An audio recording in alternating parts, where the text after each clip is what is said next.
GH is back, it's March 15, and this is your MMO News of the week. Timestamps, let's not waste any more time. Let's do this.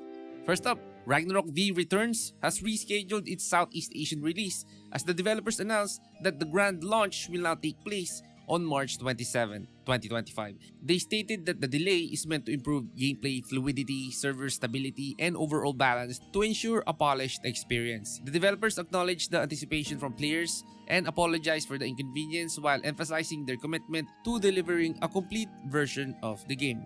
By the way, this was supposed to release yesterday. Next up, Defiance, the online open-world third-person shooter, is making a comeback after being shut down in 2021. Originally launched in 2013 as a tie-in to the sci-fi TV show, the game transitioned to free-to-play and later saw a reboot with Defiance 2050 before both versions were discontinued.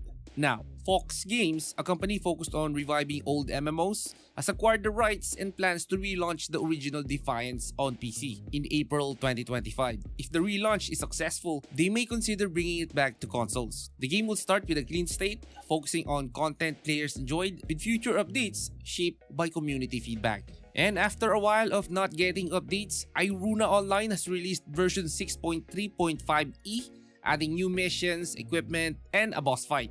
The new mission Vow is now available by speaking to NPC Joshuka in Roy Underground Church Bottom, and a new boss in Roy Church Deepest Part will drop materials like an amethyst for crafting weapons and a relic Krista. The update also introduces cell weapons which can be crafted at Blacksmith Diego in Sofia City after clearing a specific mission. Additionally, Episode 7 has begun with the mission Looters, continuing the story from Bailuna City, and the graphics of capital city Elban have been refined. Next MMO news is for MMO Online, as the Season 19-2 third update introduces the 6th Guardian, Leviathan, a sea dragon that can be obtained through Leviathan seals.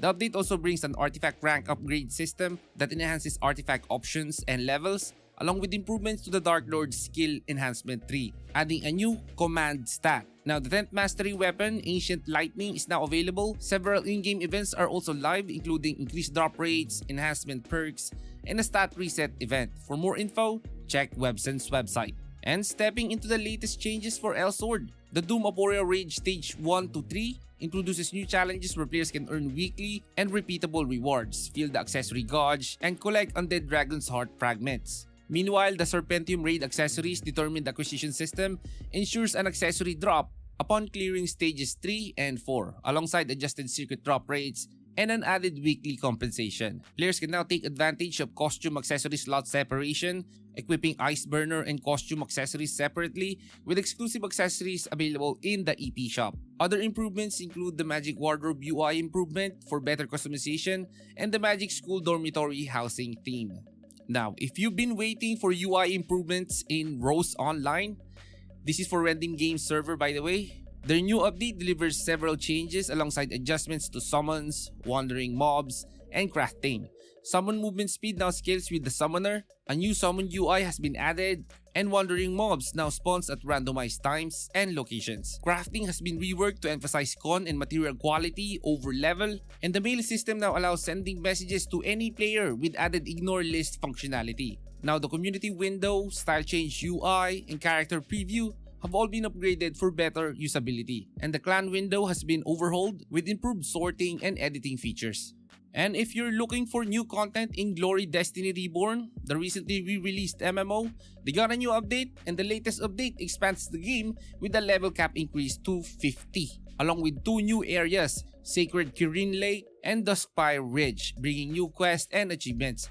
2 new dungeons are available, Ether's Spire Tower for level 41 and Celestial Mist Sanctuary for level 44. PvP has also been introduced with Stellar Arena, a 3v3 battleground rewarding stellar combat tokens that can be exchanged for level 45 and 50 gear, titles, and shikigamis. Additionally, players at level 30 or higher can access the personal lodge. I think it's called Spirit Bunny Wonderland. It's a customizable space where they can decorate, visit others, and even host banquets. More details can be found on the official Glory Destiny Reborn website. And our next MMO news is for Black Desert. The latest update adds the Hardcore server, where players can earn survival points by defeating monsters and other players to exchange for rewards. The first season runs from March 12 to April 10 with Warrior, Sorceress, Ranger, and Berserker. Now that results in a 30% point loss, while defeating others grants 10% of their points. There's also a Dark Fog event that forces PvP until one survivor remains, and points can be donated for hardcore honors to redeem enhancement materials and weapon exchange coupons. Now class balance adjustments begin with changes to several classes, along with UI improvements, item description, updates, and bug fixes. Events include regional class rewards, a Node War event, and an AMD 7900 XT giveaway. And quick reminder that if you're planning to play Mabinogi Mobile in Korea, the game is launching on March 27 for iOS, Android, and PC. Pre-registration is now open. Coming up, Throne and Liberty Update 2.1.0 introduces Nebula Island, a new inter-server activity with PvP zones, hunting grounds, and a new artifact system that enhances character builds. New solo dungeon bosses, Umbrakan and Lionhead, are now available alongside two new 3-star dungeons, Doomrot Grove and Twisted Laboratory. The Vanguard system allows up to 48 players to form multi-party raids, and new nameplate targeting enhancement improved large-scale combat visibility. Field bosses in Talandre have their health reduced by 30% as a temporary balance measure, and Dimensional Trial Season 1 rewards are being distributed. Several bug fixes and combat adjustments have also been implemented. And in other news, Thang Global has migrated to a new dedicated server in North America to address stability issues caused by its growing player base. And by April, a dedicated server in Europe will also be available, and the developers expect these upgrades to improve performance and ensure a smoother experience. And after a very long wait, Scions of Fate developers finally updated their game with a new raid system and orb system. The raid system allows players to form raid parties regardless of faction and take on the Hellfire Dragon, which uses various attack patterns. Raids are available daily, and players must be at least ACS 4 or level 140 to participate. The orb system introduces new items obtained from raids, categorized into normal, high quality, unique, and legend tiers. High-tiered orbs can be crafted or evolved and provide effects based on the enhancement level of the equipped weapon, armor, bracer, or boots. However, orbs have no effect on their own unless attached to compatible gear. And Atlantica Online is on a roll as they got another update with new content, system updates, and adjustments. The February event has ended, and the March event, Find the Lucky Clover, has begun with a new event dungeon and quest. A new mount and decoration engraving system has been introduced, allowing players to enhance mounts and decorations with additional stats using the Brilliant Atlas Stone. Lastly, a new function has been added to the world map UI, allowing players to move to previous stages within an area. And for some reason, DK Online got another update. They just recently had one a week ago. Now, there's another one.